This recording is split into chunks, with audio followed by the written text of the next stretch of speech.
What's going on, Tan and J-Man Show Nation? It's Monday nights. You know what that means. A brand new episode of the Tan and J-Man Show streaming live on the ISC Sports Network, along with the ISC Sports Network YouTube channel and the Tan and J-Man Show Facebook page. And, of course, audio available on Apple Podcasts, Spotify, and wherever you get your podcasts at. I'm Tanner Lee, flying solo tonight as my normal co-host Josh the J-Man Munt could not join me, left me hanging. Just in case.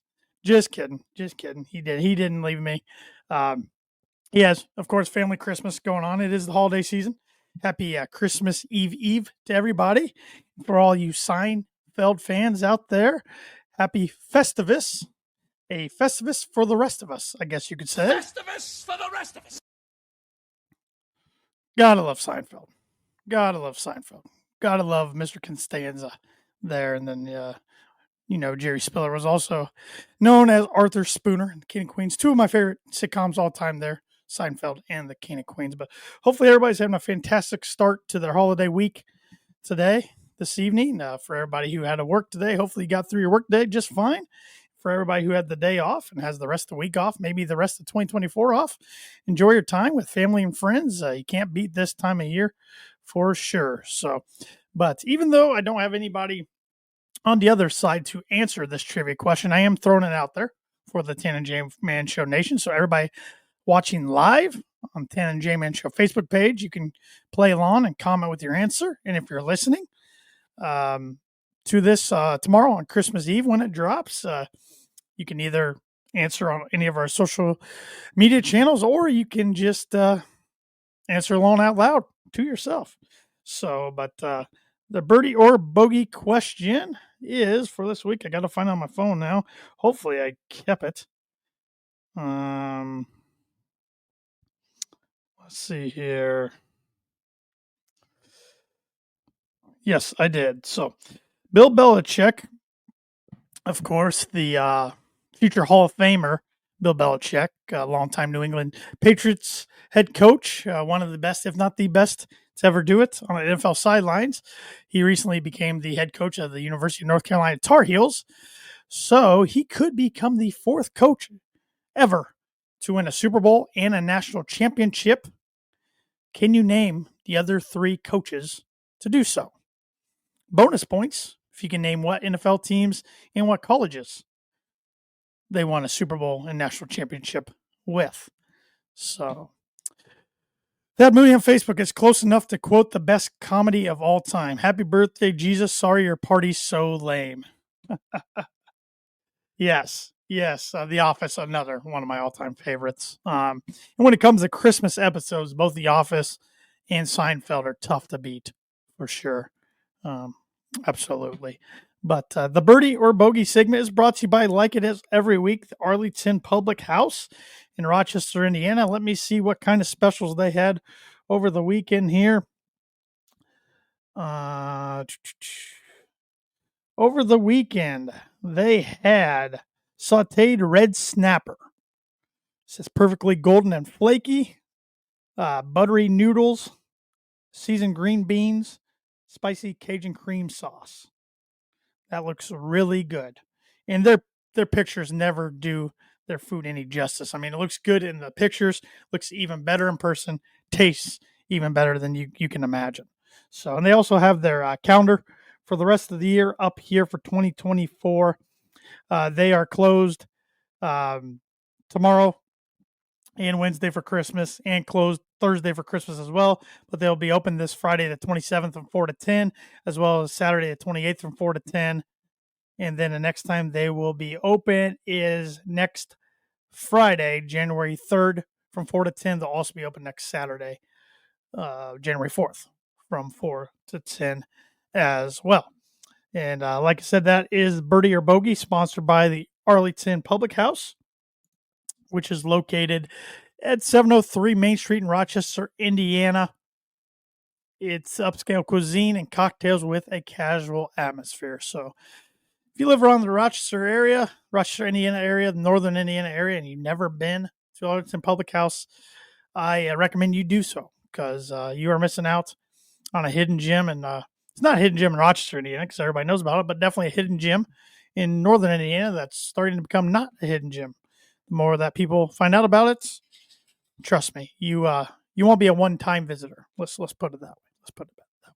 But a lot going on in the world of sports right now. I mean, we got NFL playoffs about to begin here in 2 weeks, so the playoff pictures becoming pretty crystal clear for the most part. But we got a few things to figure out here in week 17 and week 18. College football playoffs round 1 is over, so we know the 8 teams made the quarterfinals, and of course, college basketball had some big time non-conference games over the weekend to discuss as a conference play starts fully. Conference play starts here in about a week. About a week, so a lot to discuss. But let's educate ourselves and talk about some sporting events that have happened on this day on December 23rd, shall we? And I haven't not looked at this list, so you and I are going to learn some stuff at the same time. On this day, 1951, the National Football League Championship was held in the LA Memorial Coliseum as the Los Angeles Rams beat the Cleveland Browns 24-17. It was the first coast-to-coast televised NFL title game. And if I'm not mistaken, that's the last time the Browns have made a title game.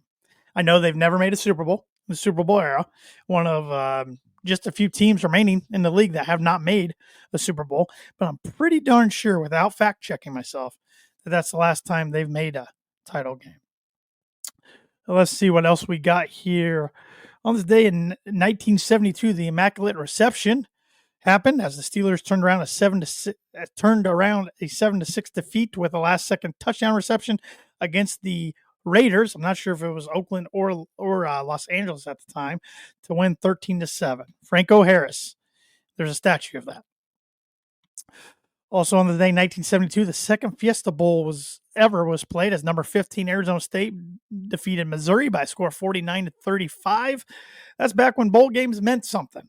And I know Josh and I were talking about just a week or two ago how we missed the importance of bowl season, the meaningful games of bowl season. Now it's just really the meaningful games are the college football playoff, and all the other games are, I guess, something to watch if there's nothing else for you to watch on TV, where it used to be appointment television, at least for a big college football fan like myself. Let's see, what else do we got on here?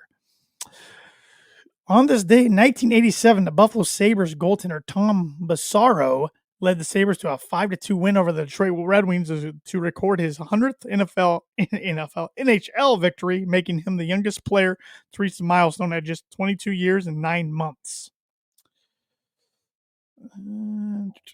On this day in 1997, Chicago Bulls coach Phil Jackson became the quickest to reach 500 career wins. Just took him 682 games to do so. Pretty darn impressive there.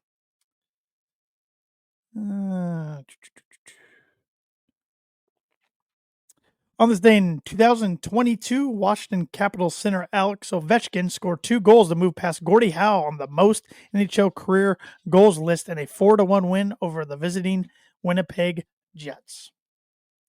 And that is going to do it for this week's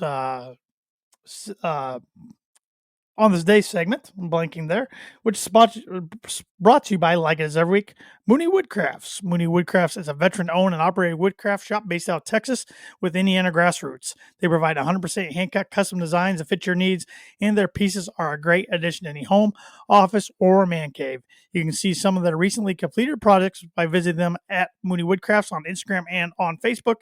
And if you let them know the Tan and J-Man Show sent you, you get 15% off your first sign order. So if you didn't happen to get your sign orders in this year in time for a Christmas gift, no worries. You're going to have a lot of opportunities in 2025. Thad does great work for anything you're looking for, whether it's a sports, a wooden sign of your favorite sports team, maybe somebody else in your life's a favorite sports team, whether it's a family sign, military sign, growth charts, all sorts of things. Anything that can be made out of wood into a sign, that can get it done at Mooney Woodcrafts. So let that know the Tan and J-Man Show sent you. Let them know what you want. You'll get 15% off your first sign order. So, all right. Well, let's get into some football talk, shall we? Let's talk some college football playoffs as the first 4 college football playoff games are now have come and gone, we should say. We know the quarterfinals, and the quarterfinals are you're going to have Ohio State versus Oregon in the Rose Bowl. After the Ohio State took care of Tennessee pretty easily the other night by a score of what was the final score there? It was a whooping. Let me see here. It wasn't even as close as the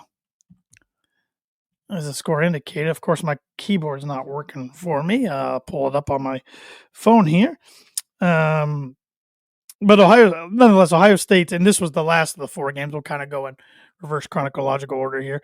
Ohio State looked focused. They did not look like the same team that lost to their arch rival, the Michigan Wolverines, just a couple weeks ago in Ohio Stadium. They looked focused, looked out like they were on a mission, out for blood. That final was 42-17. They took care of the Volunteers, and the Volunteers from the SEC Conference, the Southeastern Conference. It just means more. That's what they always tell us. Well, it meant more for the Buckeyes the other night. As they were outstanding, and if they play like that, they're going to be hard to beat. But next up, like I said, is a rematch with Oregon, who beat them by 1 point earlier this season out in Eugene when they played, and that's going to be a good one. And I like it, even though it's Big Ten against Big Ten. Playing in the Rose Bowl just seems fitting because it still feels like just the old Big Ten, Pac-12 or Pac-10, if you want to even go back further, matchup that we're accustomed to, the traditional granddaddy of them all matchup there. Should be an exciting game. One thing that is kind of a bummer, but I understand it. They let all the players and coaches have a break to spend the holidays with their family if they can do so. Is that so? These next round games, these quarterfinal games, which are all played on the neutral site. I should mention that because the first round was all played on college campuses. These games aren't until January. January 1st, but also December 31st. So New Year's Eve and New Year's Day is when these games will be played. So we got to wait another week, but that's okay. Like I said, we got plenty of football to watch this week with the NFL, and there's NBA on Christmas Day if that's to your fancy. I'm not a big NBA guy myself, but hey, if you are, got plenty of games on Christmas Day to watch as well. But so that's one of the matchups. The other matchups you're going to have Arizona. Well, we're going chronological order. Yeah, that's correct. Arizona State versus Texas in the Peach Bowl. Texas took care of Clemson. That was the closest of all four games, in my opinion. I know the score was closer in the Indiana Notre Dame game, which we'll talk about here in a minute. But I thought, as far as how the games actually went, I thought the Texas Clemson game was actually closer. Texas won by a score of 38-24. Looked pretty good doing so. Now they will face the Big 12 champs, their old conference, in Arizona State. And then the first game on Saturday saw Penn State take care of SMU pretty easily. So another Big Ten team moving on there. That final score was 38-10. The boys from down in Texas, Southern Methodist University, looked like they didn't really enjoy the cold, and also just looked like they just didn't enjoy playing against that nasty Nittany Lion defense. Penn State brought it, and that's got to be James Franklin's most important win of his career to date, right? We're always told he can't win the big game, but I'd categorize this one as a big game since it was college football playoff, but he got it done. And then Friday night was the battle in the state of Indiana between Indiana University and Notre Dame. Notre Dame advances and will now play Georgia in the Sugar Bowl. Notre Dame won that game by a score of 27-17. Indiana's two touchdowns came real late in the game, so it looked like it was going to be 27-3 there for a while.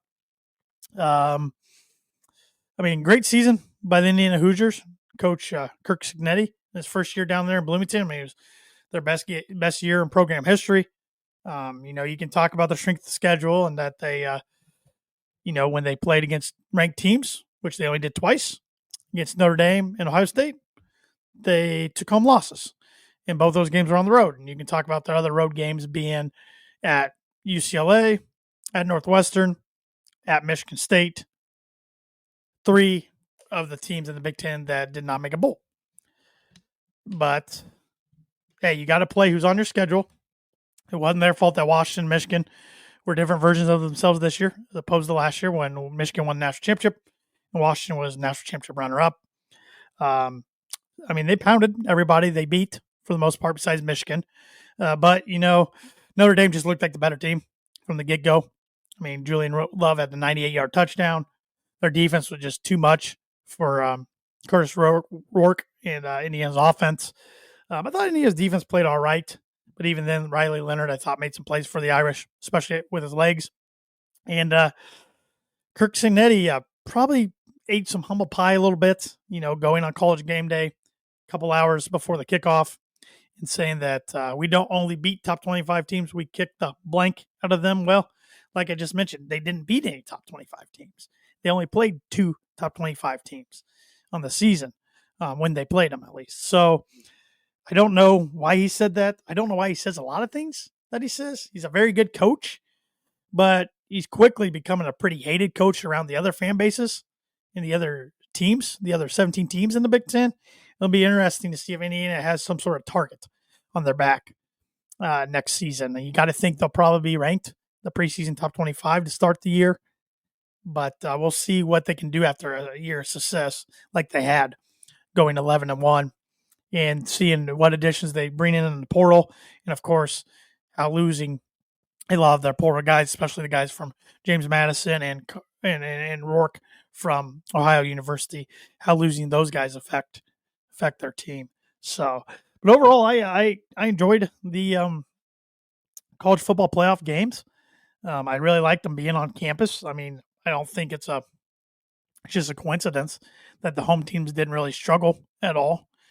So that'll make things interesting going back to a neutral game.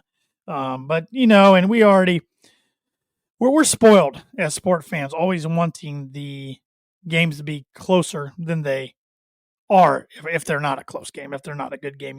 So Friday night you have Indiana lose, and people are coming out of the woodwork, especially for the SEC, saying, "Oh, Alabama should have been in, Ole Miss should have been in, South Carolina should have been in." Then it ramped up the next day with SMU getting beat. Didn't really hear it so much with Clemson losing. And then Tennessee loses, an SEC team. Then you hear the other fan base chirping back to the SEC. So it'll be interesting to see where the playoffs go from here, especially with this being the first year of the playoffs. I saw the highest rated game, no surprise, was Ohio State, Tennessee, followed by Indiana and Notre Dame, and then Texas, Clemson, and then Penn State, SMU. Some of that can be attributed to what channels they were on, but also just the opponents in the matchup, or the teams that were involved in the matchups too. I mean, Notre Dame gets watched no matter who they play. So because you either in most cases you like them, or you love them, or you hate them. So looking forward to these quarterfinal matchups. I still think Oregon's the team to beat. But I'm gonna go on record here on December 23rd and say whoever comes out of that matchup between Oregon and Ohio State is going to win the national championship, in my opinion. Not sure if the J-Man would agree with me or not.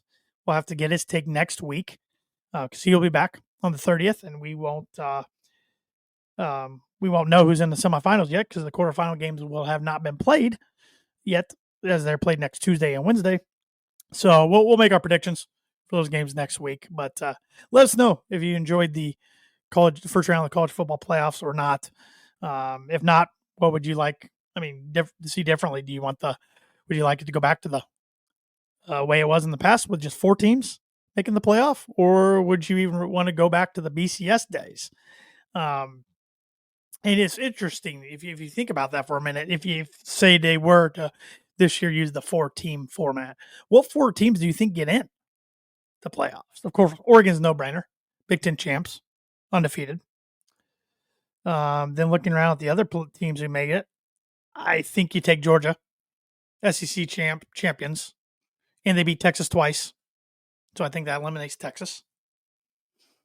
I think you put Notre Dame in there in a 4-team playoff. I know they only had 1 loss, and I know their 1 loss was to Northern Illinois, a team they should have beat and probably would have beat 9 times out of 10. But I think 11-1 Notre Dame team you don't keep out of a 4-team playoff. And then the other team, Call me crazy, but I think Ohio State would have got the other spot. Of course, some of that comes with name recognition, their fan base. They travel for ratings, ticket sales, etc. But their two losses, of course, the Michigan one didn't look too good, but it's still a close loss. Then at Oregon by 1 point. So I think Ohio State would have got it over, say, a Penn State or an Indiana, or even a conference champion like Clemson, or runner-up, or a conference champion like Arizona State, or even a runner-up like Texas or SMU. Um, so yeah, that's an interesting topic. You can definitely debate for sure, and I'd love to hear everybody's opinion on what four teams they think would have got in or deserved to get in if the playoffs were still the 4-team format, but they're not. So, all right. Well, Let's stick with football and let's talk about some NFL. Actually, I'm reversing course here. See, this is what happens when I'm on the solo host. I just scrap my agenda, and we're all over the place. So let's do the pick six segment, which I'm just going to go on ESPN.com here and see some of their headlines, and we'll talk about some of their headlines. And one of their headlines here is one of their top headlines: top portal tight end Claire commits to Ohio State. Yes, Max Claire, formerly Purdue Boilermakers for his first 2 years of his college career, commits to Ohio State, which is a punch in the gut to any Boilermaker fan.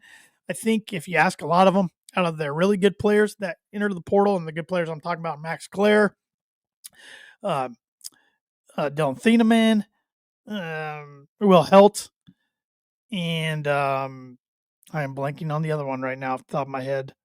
Well, those three at least. We'll just talk about those three at least. If you would have asked any Boilermaker fan which one they would want to have back the most, I think Max Clare would have probably been the most popular answer, just because he had 2 years left, and you could tell. I think he's definitely a future pro tight end. But it's a punch in the gut, not only for him to be leaving Purdue not to be able to retain him, but just the fact that he's going to Ohio State, staying within the Big Ten. Not only that, unlike Dylan Thieneman, who's going to Oregon, Purdue doesn't play Oregon next year. Purdue hosts Ohio State next year. So you got to see him on the opposing. You will have to see him on the opposing sidelines next year in Ross-Ade Stadium when Purdue takes on the Buckeyes. So, but it's also, it just shows you, with, like I said, Max Clare going to Ohio State, Dylan Thieneman going to Oregon, Will Helt going to Clemson, Cole Brevard, one of their starting defensive tackles, going to Texas. They had talent on this team, at least talent that was a lot better than their 1-11 record, which is frustrating, and it shows you just the lack of coaching, or the poor coaching out of their head coach Ryan Walters and staff, and that's why a move was made. And now Barry Odom's the head man there in West Lafayette, and he's got a whole staff with him now that's a lot more experienced than the staff was under Ryan Walters. So we'll see. We'll see if the Boilermakers can turn around in 2025. But that's a podcast for another day.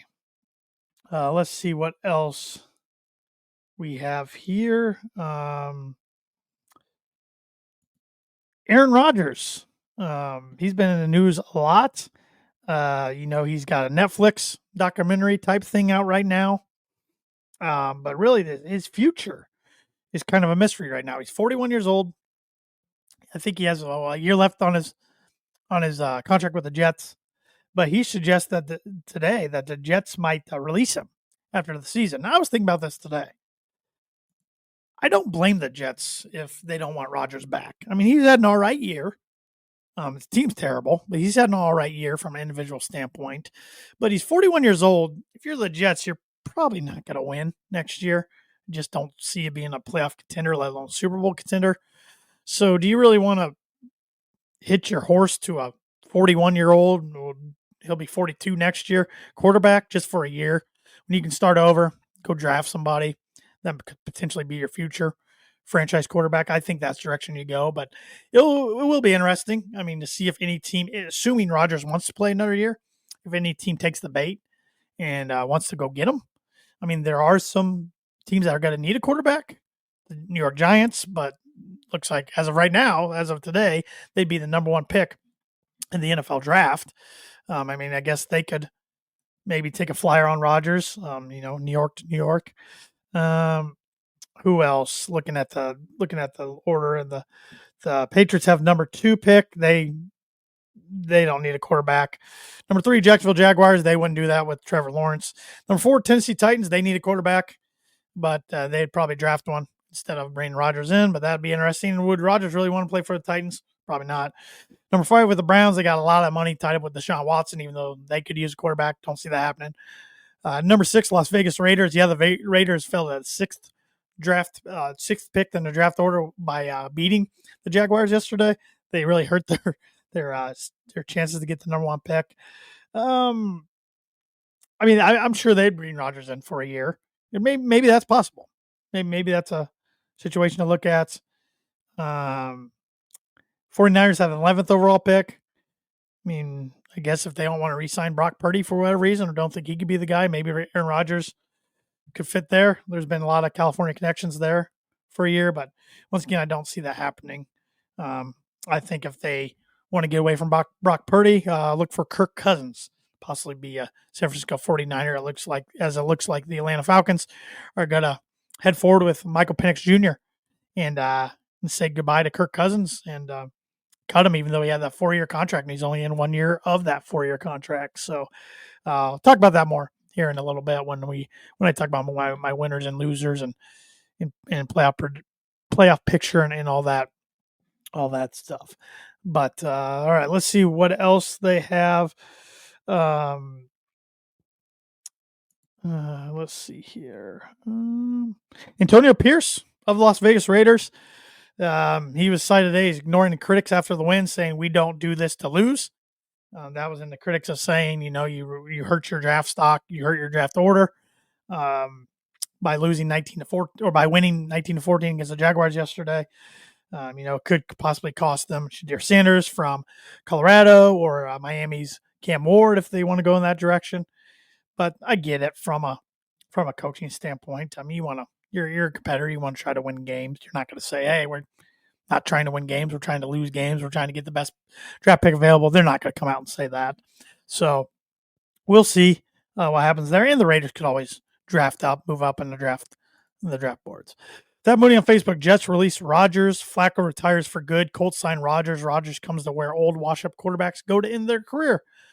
Interesting scenario there. Yeah, Anthony, they just drafted Anthony Richardson last year with the number 5 overall pick. Of course, he had an injury last year that cut his season way short. Started majority games this year.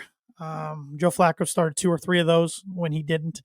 But I don't know what the Colts are going to do. Do they give him one more year or do they just cut ties? Because he just doesn't look like the guy to me. If I'm a Colts fan, which I'm not, I am rooting for a complete teardown and rebuild. I think it would be good to cut ties with Chris Ballard, GM, get rid of a lot of guys that have been there and just start rebuilding instead of just putting bandages on bullet holes like they kind of have been and being close to making the playoffs for the last handful of years, but on the outside looking in. So, but yeah, that's interesting. Could be an interesting landing point there. Let's see if I can find a couple more here. Not a great list today. Kind of a slow news day. Deontay Johnson claimed off the waivers from the Ravens by the Houston Texans. So a team that's going to be in the playoffs since they're the AFC South Division winners. And they needed help. They needed receiver help after losing Tank Dell to a season-ending knee injury. Brutal season-ending knee injury caused by friendly fire, for being honest, during Saturday's loss to the Kansas City Chiefs, 27-19 for the Texans. So the Chargers were the only other team to place a waiver claim on Johnson. So as a Broncos fan who I'll discuss that in a little bit, that just lost to the Chargers for the second time this year, I'm glad he went to Houston and not LA or even Kansas City, as they were rumored to be interested as well. But we'll see how that works down there in Houston, because he kind of seems to me like a locker room distraction. But we will see.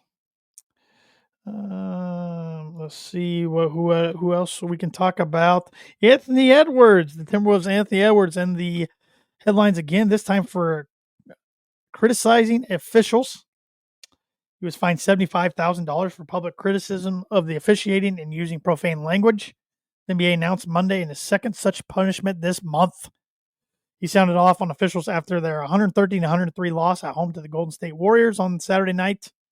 He was fined $25,000 by the league 2 weeks ago for post-game profanity following a win over the Warriors. That wasn't part of an officiating complaint.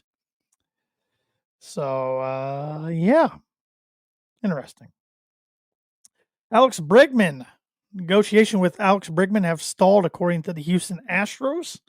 They welcomed first baseman Christian Walker to the team today in one of two moves that pretty much probably ends the career of Alex Bregman in Houston. Two-time All-Star. So we'll see, because Walker signed a $60 million 3-year contract. I'll pay him $20 million annually. So we will see there. We'll see what happens. And Paul Goldschmidt, he signed a 1-year deal with the New York Yankees. So ending his time in St. Louis. And ultimately looks like it's going to end Anthony Rizzo's time there in New York as well. Assuming Goldschmidt plays first base, he could play a multi-different of positions in New York. So, yeah, some interesting things going on there. So that's the Pick 6 segment this week, which is brought to you by, like as every week, Performa Print 2 Promo Group. Let me pull up the read here, as I almost just started it by heart, but I better pull it up so I don't get anything wrong here. And if you're looking for a trustworthy, dependable resource for your next trade show, company picnic, or sales meeting in 2025, Performa Print 2 Promo Group has over 50 years combined experience in promotional products and commercial print. They strive for fast and efficient response to all your print needs, so you need to look no further. Let them be your one-source print and promotional company today by giving Barbara Van Weinsberg a call at 574-210-3815. Now we will talk about the National Football League. We will talk about the NFL. I figured this would be the biggest part of the show that I talk about. So a lot to talk about here. So we'll start off with my 3 winners and 3 losers. The J-Man did provide his Week 17 picks, but he did not provide his weekly winners and losers for Week 16. So this will just be my list. And we'll start off with the winners here. And let me pull up my phone here so I get my list correct. And I will start off with the Washington Commanders defeating their NFC East division rivals, the Philadelphia Eagles, by a score 36-33. So keeping them alive for the possibility of winning that NFC East crown. Of course, they would have to win their remaining 2 games, and the Eagles would have to lose the remaining 2 games. But we've seen crazier things happen, especially since the uncertainty of the quarterback position going forward for the Eagles, since Jalen Hurts was injured in the first quarter. And Kenny Pickett looks like he will be the guy going forward this week when they play the Dallas Cowboys. But Kenny Pickett got banged up too the second half with a rib injury. Jaden Daniels, unfortunately, from my perspective, since I'm a Broncos fan and a Bo Nix fan, of course, I think he wrapped up the Offensive Rookie of the Year, tossing 5 touchdowns on Saturday in that win, including the last go-ahead touchdown there to Crowder. But good win for the Commanders. They needed that. They needed a win against a really quality opponent, because I felt like they started this year off really hot and kind of really had tampered off for a while. So big time win, and I mean they're pretty much in the playoffs now. So let's see if they can backdoor their way into an NFC East crown. Another winner here. How about the Kansas City Chiefs? I hate putting them in the winners category because I'm not a fan of the Kansas City Chiefs by any means, but they get it done again in a single-digit victory, a 27-19 win over the Houston Texans. They didn't play the greatest, but they just find ways to win close games. They're going to be one of 2 Christmas games this week on Netflix. Yes, Netflix hosting their first ever NFL game and it's on Christmas Day, this Wednesday. Chiefs at the Steelers, and then you also have the Ravens at the Texans. So Chiefs Steelers 1:00, Ravens Texans 4:30. So make sure you have Netflix subscription if you're wanting to watch that on Wednesday, which I'm assuming more Americans have a Netflix subscription than not, but could be wrong on that. But yeah, put the Chiefs in winners category. I mean, they went undefeated in the regular season at Arrowhead for the first time in franchise history, and they've tied their most wins in the regular season since the '03 season, which I believe Trent Green. It was still Trent Green days, and I believe, if I'm not mistaken, they hosted the Colts in the playoffs, and Peyton Manning and the fellows went in there and got it done in a cold game at Arrowhead, which neither team could really score. So Mitch Melton on Facebook. I hope it's better than the fight they hosted. Yeah, me too. Me too. I was one of the individuals around the country that the whole uh, Jake Paul, about to Logan Paul, Jake Paul and Mike Tyson, that event that night. All the other fights worked for me until it got to the main event. The only one I wanted to stay up and watch, and it stopped working. So hopefully they got that fixed. I'm sure they're assuming that they're going to get a lot more traffic for the NFL game. Yeah, but I don't think they will. Now that I say that, I mean, well, let's just put it this way: I hope their servers are ready to handle this because they weren't for the Paul Tyson fight, because I think their servers thought they could handle around, I think, 30 million or so, and I think there was 60 million at one time watching. I don't know if there'll be that many people watching the NFL games, but I'm sure. Yeah, they can't. They honestly just can't afford to have that happen again. Especially, yeah, the NFL wouldn't stand for that. The NFL's king of everything. I mean, as good as the college football playoffs were this week, the two Saturday NFL games still pulled a better rating than any of the four college football playoff games. So, my third winner of the week was also the other Saturday game. The Baltimore Ravens beating the Steelers 34-17, taking command of the AFC North Division. So, a big win for them. Actually, not taking command of it yet, but assuming the Chiefs beat the Steelers and the Ravens take care of the Texans, then the Ravens jump into the driver's seat for the AFC North. So, yeah, the Ravens looked like the Ravens of a month ago or a month and a half ago or so Saturday. So it's pretty impressive with what they did. Losers, I'm going Homer pick here, even though Homer picks usually for a positive thing, not a negative thing. I'm putting my favorite team, the Denver Broncos, the loser category. It was as simple as winning you're in Week 16 against division rival LA Chargers on Thursday night on a game that the Broncos were flexed into. Didn't have to take the Thursday night game if they didn't want to, but head coach Sean Payton said, "Yeah, we'll take it on. We love primetime games." Lost 34-27 after being up 11 points at two different times in the game. The way Sean Payton, I could have just put Sean Payton's coaching Thursday night and clock management in particular in the loser category instead of the whole Broncos team, but the defense didn't hold their weight either. So that's why I'm throwing them as a whole team in one of my three loser spots. The way Payton mishandled the clock in the first half, still mad about it 4 days later. You're up 11 points. You just got an interception. I think you got 41 seconds left. You got to go, I don't know, 50 to 60 yards probably to get in the field goal range. You throw a screen. Javonte Williams catches it, gets tackled. Figure Chargers would call a timeout, but they don't. So right then I'm like, okay, just run the ball or take a knee and head into the locker room. Then on second down, they pass it again. Incomplete. So now it stops the clock. Then you decide to run it on third down to where then Jim Harbaugh uses a timeout with 8 seconds left to try to bring the house to block a punt. He doesn't get the block punt, but he gets something, honestly, it's not better than a block punt, because a block punt, you're going to get the ball in automatic field goal range or maybe even a touchdown. But he gets the best other prize there, to which the punt return for the Chargers was fair catching. The special teams player for the Broncos, Smith, was too close, fair catch interference. So tack on the 15 yards. And with a fair catch, anytime you fair catch the ball, you just rarely ever see this. Teams can take a free kick. And with tacking on the 15-yard penalty, it was a 57-yarder for Cameron Dicker. And Harbaugh's like, yeah, we'll try it. Of course, the Broncos line guys up there in case it was short, so they could try to return the field goal. So the Chargers had guys out there to make the tackle just in case, but Cameron Dicker nailed it to make it an 8-point deficit for the Chargers instead of 11-point deficit. And it was the first time somebody has made a free kick in the NFL since 1976, in a game that also involved Los Angeles Chargers against the Buffalo Bills, I believe. And so it seemed like that just kind of killed the Broncos going forward. Yeah, the Broncos started off the second half with a drive to get a field goal to get back up 11, but it kind of just felt like it killed their mojo going forward in the defense. We've seen cracks in this foundation all December in this defense that in one time I thought was the best in the NFL. I mean, we saw the Browns a couple weeks ago kill them through the air, even though the Broncos won. So the Colts last week kill them on the ground, even though the Broncos won. Chargers, it was a mix of both. It was a mix of both. Herbert made plays with his arm. Then he made plays with his legs too.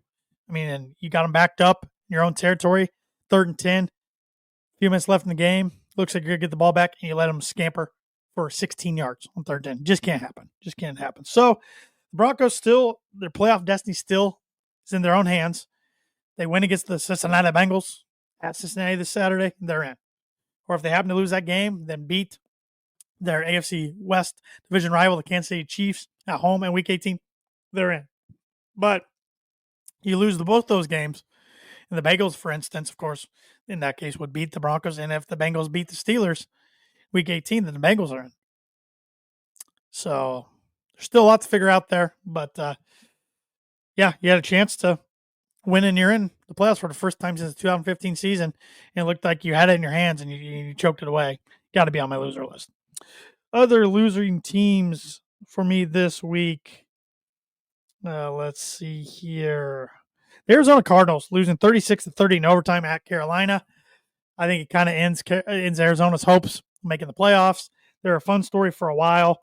You know, Kyler Murray can be a fun quarterback to watch.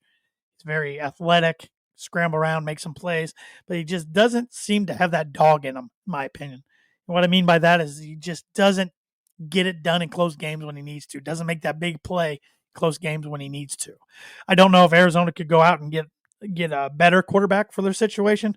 So I think they'll keep Kyler Murray around, but man, what a missed opportunity there for the Cardinals, and a good win by the Panthers. The Panthers at one time were easily looked at as the worst team in the league, but now they got a 4-11 record. So, and good to see Bryce Young making strides in his career as well.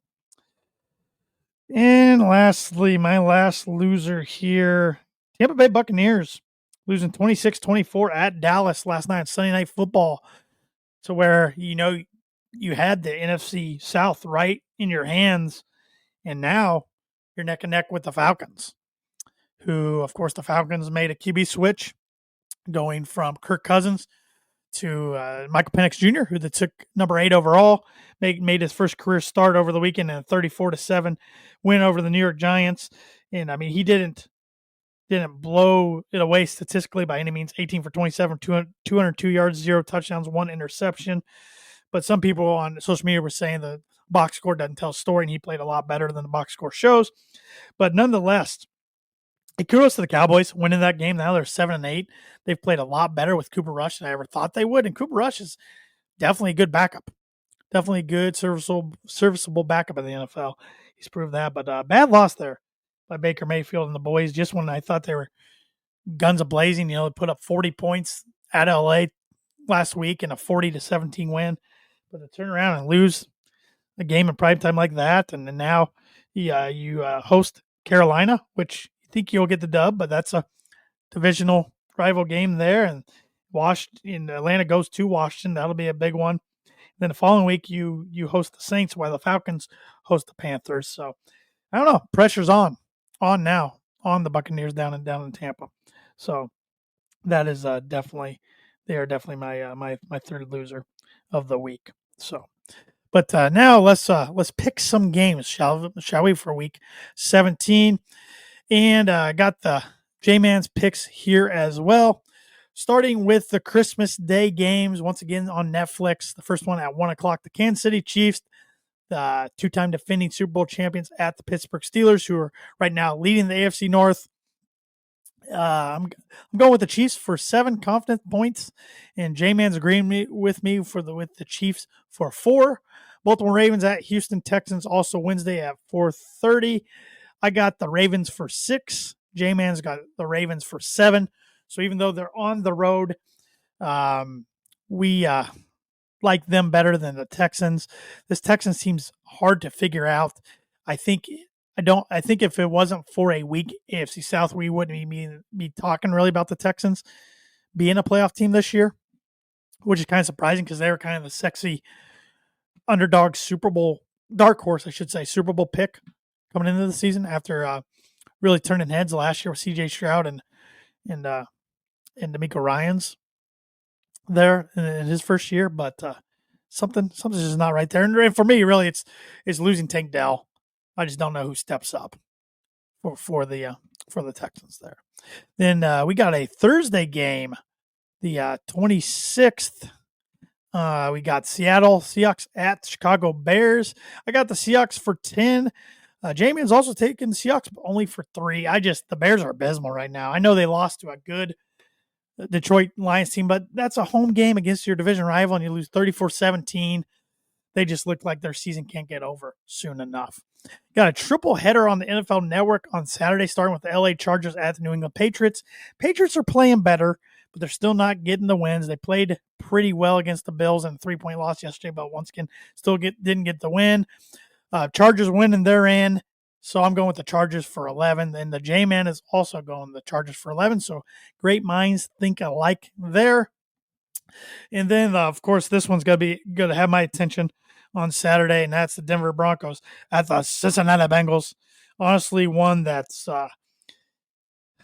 I'm really nervous about. Nobody's, in my opinion, is playing better offensively as of late than the Cincinnati Bengals. Nobody's playing better at quarterback as of late than Joe Burrow. 7 games in a row, he's thrown at least 3 touchdowns.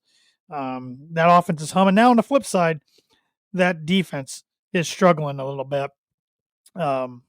I think there's been 4 or 5 losses that they've scored more than 27 points and still lost the game because their defense didn't come through. But I'll start with the J-Man here first. The J-Man has got the Cincinnati Bengals. No surprise there. He's picked the Broncos, though, more times this year than he has in previous years.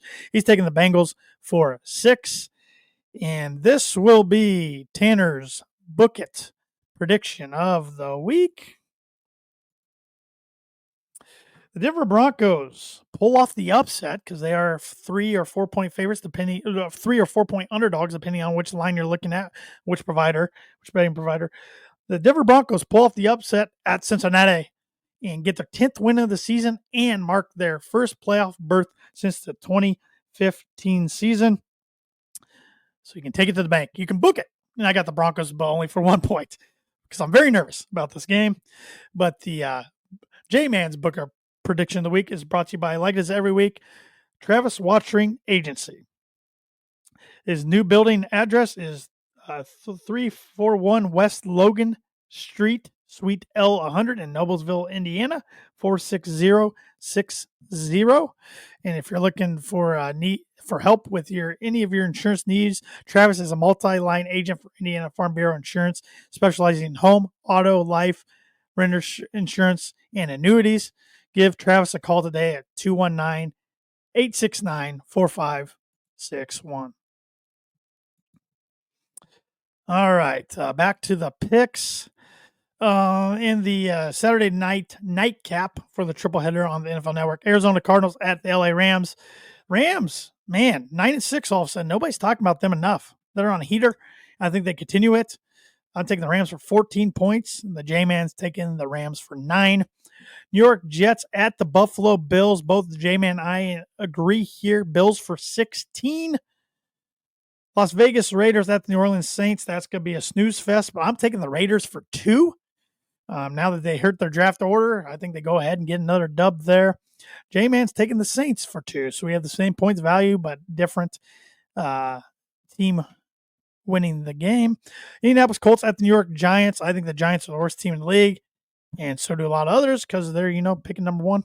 I'm taking the Colts for 15. Anthony Richardson didn't look very good through the air yesterday, but Jonathan Taylor looked awesome on the ground. I think he definitely was trying to make up for that dropping the ball before he crossed the end zone against Denver last week. And he looked like he was running mad yesterday, running for over 200 yards on the ground. J-Man's also taking the Colts for 10. Dallas Cowboys at Philadelphia Eagles. I'm taking the Cowboys for 5. especially if Kenny Pickett's got to give it a go. I don't trust him. I like the way Cooper Rush is playing for the Cowboys. That Cowboys secondary was awesome last night against Baker. I think, defense can travel, taking the Cowboys in the upset for 5, but J-Man's going with the Eagles for 15. So that's probably going to be the swing of this week's picks. Carolina Panthers at Tampa Bay Buccaneers. I think the Buccaneers do bounce back, get a much-needed win. I'm taking the Bucs for 9. J-Man's taking the Bucs for 14. Tennessee Titans at the Jacksonville Jaguars. I'm taking the Titans on the road for 3. I just don't like anything about the Jaguars team right now. I know J-Man doesn't like the Jaguars, but he's taking the Jaguars for a 1. Miami Dolphins at Cleveland Browns. We both agree that the Dolphins get it done for 8 confident points, so keeping their slim playoff hopes alive for another week. Green Bay Packers at Minnesota Vikings. That should be a really good one. I got the Pack for 4. J-Man's got the Pack for 5. Sunday Night Football, Atlanta Falcons at the Washington Commanders. Michael Penix Jr. versus Jaden Daniels. 2 top 10 rookie quarterbacks going at it. I'm taking the Commanders for 13. J-Man's also taking the Commanders for 13. And Monday Night Football, the Detroit Lions at the San Francisco 49ers. 2 teams that are pretty banged up, but we both agree here. Both of us are going with the Lions for 12. So should be another fun week of NFL football. It's December football's great this time of year. And looking at the NFL playoff picture right now on December 23rd, if the playoffs started right this second, in the NFC, your number 1 seed with the bye would be the Detroit Lions. Your 2 seed would be the Philadelphia Eagles hosting the 7 seed Washington Commanders. Like I said, we just saw that matchup yesterday. Commanders getting the W 36-33. Your 3 seed would be the LA Rams, since they would win the NFC West. They'd be hosting the 6th seed Green Bay Packers. That'd be a good matchup. And your 4 seed would be the Atlanta Falcons winning the NFC South, not Tampa Bay Buccaneers. So I was wrong earlier. So Atlanta now is in the driver's seat, not Tampa Bay. So definitely, Tampa Bay definitely deserved to be on my loser list like they were. They would take on the 5th seeded Minnesota Vikings. On the AFC side, your 1 seed, no surprise here. The Kansas City Chiefs would get the bye. The 2 seed would be the Buffalo Bills hosting the 7-seeded Denver Broncos. That was another reason why I put the Broncos on the loser list. On my loser list. Not only did they blow their chance at winning you're in the playoffs, but they also blew their chance at having a good chance. I'm using the word chance a lot tonight. Having a good chance at getting the 5 or 6 seed and maybe playing Pittsburgh or Baltimore or Houston instead of having to travel to Buffalo, even though they got a win last year at Buffalo on Monday night. But I would take it right now. If I could sign something right now to make it happen, the Broncos get in as a 7 seed against the number 2 seeded Buffalo Bills. Sign me up. I just want to make the playoffs. I don't care. The 3 seed would be, as of right now, the Pittsburgh Steelers. They would host the 6 seeded Los Angeles Chargers. And the 4 seed would be the AFC South champs, the Houston Texans, hosting the 5th seeded Baltimore Ravens, which we will see that game on Christmas Day on Netflix. So a lot can happen in the next 2 weeks, but right now, that would be your playoffs. And it'd be a pretty exciting playoff field, if I say so myself. And last thing I want to talk about a little bit is college basketball, college hoops. There was some notable non-conference games around the country. One of them involving my Purdue Boilermakers that just got a whooping at the hands of the number 2 ranked Auburn Tigers. And yeah, they might say number 2 next to their name, but in my opinion, they are the best team in the country. Auburn won 87-69, but really the score was closer than the game really was. This was more like a 30 to 35 point win. Auburn was bigger, tougher, faster, more athletic, shot the ball better, didn't turn over as much. Sloppy game out of Purdue. Other guys have step up, besides Braden Smith, Fletcher Lawyer, and Trey Kaufman-Rem. It's as simple as that. Freshman C.J. Cox did have double-digit scoring. But, Purdue's 8-4 right now, and I'm not panicked yet. I knew they'd take some lumps in the non-conference because they played a gauntlet of a schedule again this year. So the Matt Painter likes to do. He's kind of taking that old Tom Izzo philosophy and beef up your schedule, take some lumps. It'll pay dividends in March. You'll be a better team because of it. But 8-4. They got one more Sunday evening this Sunday at home against the Toledo Rockets. So they should be 9-4 heading into the Big Ten slate. And I still think they'll be a contender for the Big Ten championship. I still think Braden Smith, Fletcher Lawyer, and Trey Kaufman are 3 of the best players in the Big Ten. And I think Braden Smith's still one of the best point guards in the country. So I'm not worried yet.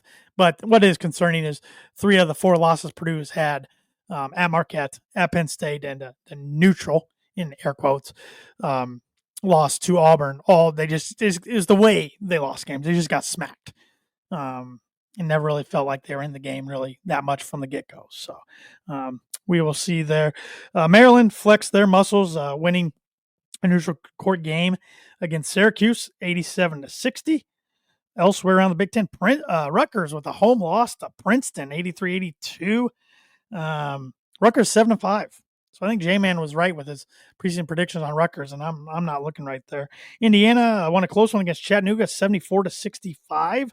So Indiana is now 9-3 in their upcoming schedule. They play Winthrop on Sunday before they start Big Ten play, and Winthrop is 10-4. So decent little opponent there. Michigan State got it done over Florida Atlantic, 86-69. UCLA choked and lost to North Carolina 76-74 after being up 14 with 10 minutes left. Northwestern blew out DePaul. Iowa beat Utah by 7. Ohio State thrashed number 4 Kentucky by 20 points, 85-65 in the Champions Classic. And the Fighting Illini got it done for J-Man yesterday, 80-77 over Missouri in the bragging rights game to improve to 8-3. So J-Man's the least favorite sporting event of the year. Every year it's like that, and it's usually a pretty good game. But the Illini got the win, and their schedule, they play Chicago State on Sunday before Big Ten play starts. So we'll have a lot more Big Ten talk going forward. So for sure. But my birdie or bogey question today was, so Bill Belichick, long-time New England Patriot head coach, multi-Super Bowl winning coach. What I think he won six Super Bowls, I think, with the Patriots. If I'm not mistaken, 6 or 7. A lot. Nonetheless, he's now in North Carolina, become the 4th coach to win a Super Bowl and a national championship. Who are those other 3 coaches? And bonus points for everybody out there if they can name what school and NFL team they did that with. I think I gave you enough time to think. The answers: Jimmy Johnson with the University of Miami and the Dallas Cowboys. Barry Switzer with Oklahoma and the Dallas Cowboys. That was after they fired Jimmy Johnson. And the last one, Pete Carroll, University of Southern Cal, aka USC, and the Seattle Seahawks. So we'll see if Bill can become the 4th. I'm going to go on a limb and say no, he can't. I think he'll do okay at college. We'll see we'll see how we measure success, but I don't see North Carolina winning a national championship in football. Could be wrong. Never would have thought in my life I'd see Indiana playing college football playoffs, and Indiana might have set things up for the future for the committees that take the strength of schedule and different things into consideration, which we might never see a team like Indiana make it again, or even Purdue or Illinois or anybody of that nature make it again unless they have a lot of wins over top 25 teams. So, but yeah, those are your 4, or those are your 3, and Bill could become the 4th if he somehow gets a title there in Chapel Hill. But on behalf of the Tan and J-Man Show, I want to wish all Tan and J-Man Show Nation a Merry Christmas if you celebrate, and Happy Holidays. We'll be back at it next Monday as the J-Man will return. We'll give our 2024 recap and all of that heading into 2025. But have a great, very safe Merry Christmas and holiday week, everybody. Hope you have some great time with family and friends, and we'll see you next Monday. Thanks for watching. Thanks for listening.